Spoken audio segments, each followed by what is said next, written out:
Okay, good afternoon, guys. We are reading chapter 7 and 8 today. Chapter 7 is called Charlie's Birthday. So, yesterday when we left off, Charlie was going to bed. It was the night before his birthday, and he was hoping to open up a candy bar from Willy Wonka on his birthday the next morning. Happy birthday, cried the four old grandparents as Charlie came into their room early the next morning. Charlie smiled nervously and sat down on the edge of the bed. He was holding his present, his only present, very carefully in his two hands.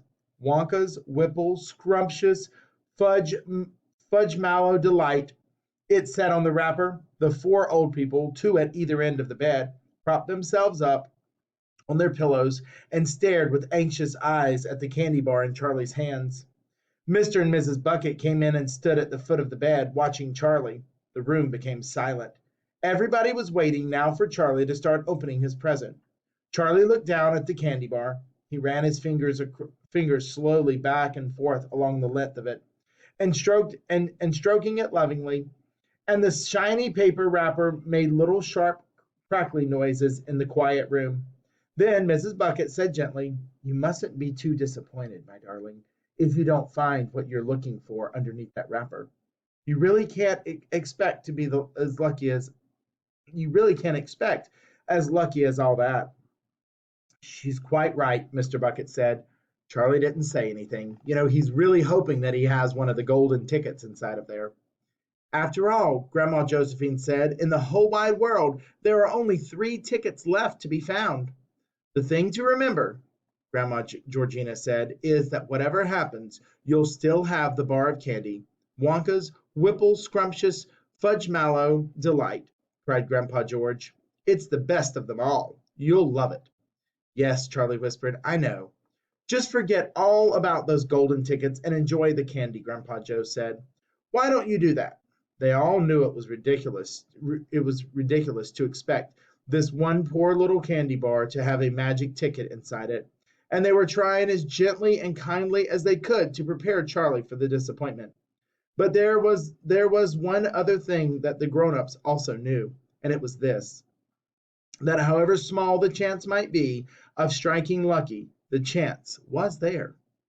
The chance had to be there. This particular candy bar had as much chance as any other of having a golden ticket.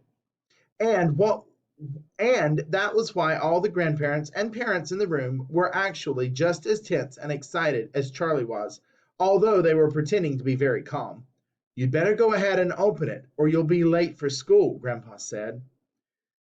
"You might as well get it over with," Grandpa George said. "Open it, my dear," Grandma Georgina said.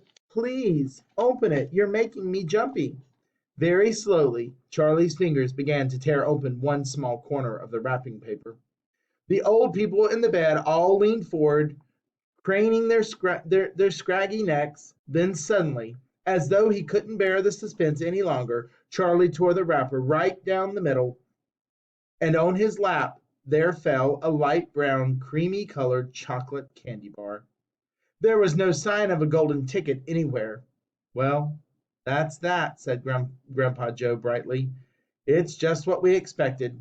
Charlie looked up. 4 kind old faces were watching him intently from the bed. He smiled at them, a small, sad smile, and then he shrugged his shoulders and picked up the candy bar and held it out to his mother and said, "Here, Mother, have a bite. We'll share it. I want everybody to taste it." "Certainly not," his mother said. And the others all cried, "No, no, we wouldn't dream of it. It's all yours." "Please," begged Charlie, turning around and offering it to Grandpa Joe.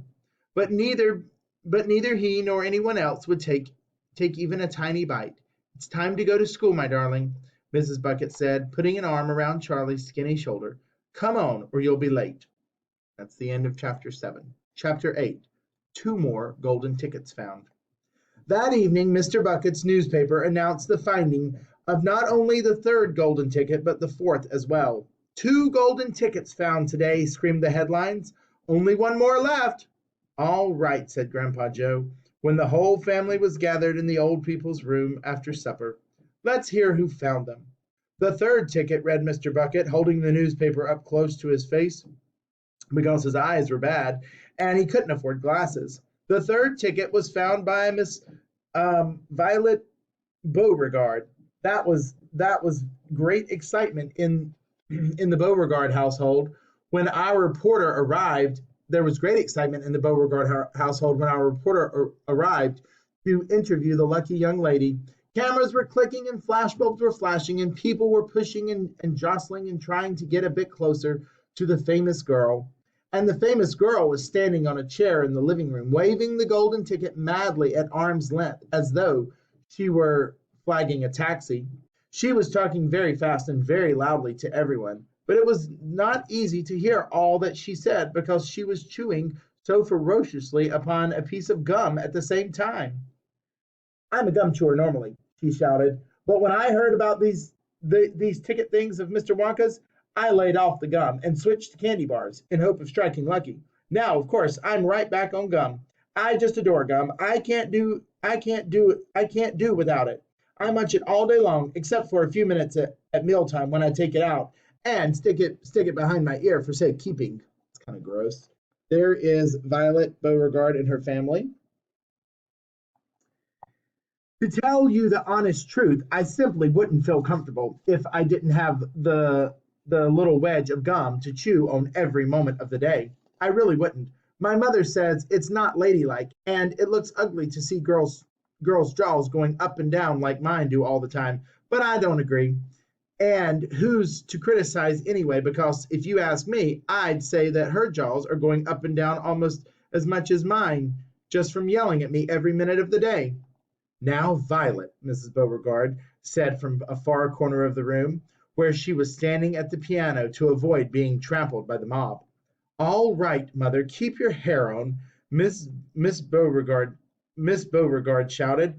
And now, she went on, turning to the reporters again, it's my interest it may interest you to know that this piece of gum I'm chewing right here at this moment is one I've been working on for over 3 months solid. That's gross. There's a record that's a record. It is. It's beaten the record held by my best friend, Miss Cornelia Prinzmetal. And was she mad? It's my most treasured possession now, this piece of gum. It is. At nights, I just stick it on the end of the bedpost, and it's all good as ever in the morning. A bit hard at first, maybe, but soon softens up after I've given it a few good chews. Before I started chewing for the world record, I used to change my piece of gum once a day. I used to do it in our elevator on the way home from school. Why the elevator? Because I like sticking the gooey piece that I just finished with on the elevator buttons. Then the next person, when they come along and press the button, get my old gum on the end of his finger. Ha ha. And what a racket they kicked up. Some of them, you get the best results with the women who have expensive gloves on. Oh yes, I'm thrilled to be going to Mr. Wonka's factory. And I understand that afterwards he's going to give me enough gum to last me for the rest of my whole life. Whoopee! Hooray! Beastly girl, said Grandma Josephine. Despicable, said Grandma Georgina. She'll come to a sticky end one day chewing all that gum. You see if she doesn't. And you see if she doesn't. And who got the fourth golden ticket, Daddy? Charlie asked. Now let me see, said Mr. Bucket, peering at the newspaper again. Ah, yes. Here we are. The fourth golden ticket, he read, was found by a boy called Mike Teavee.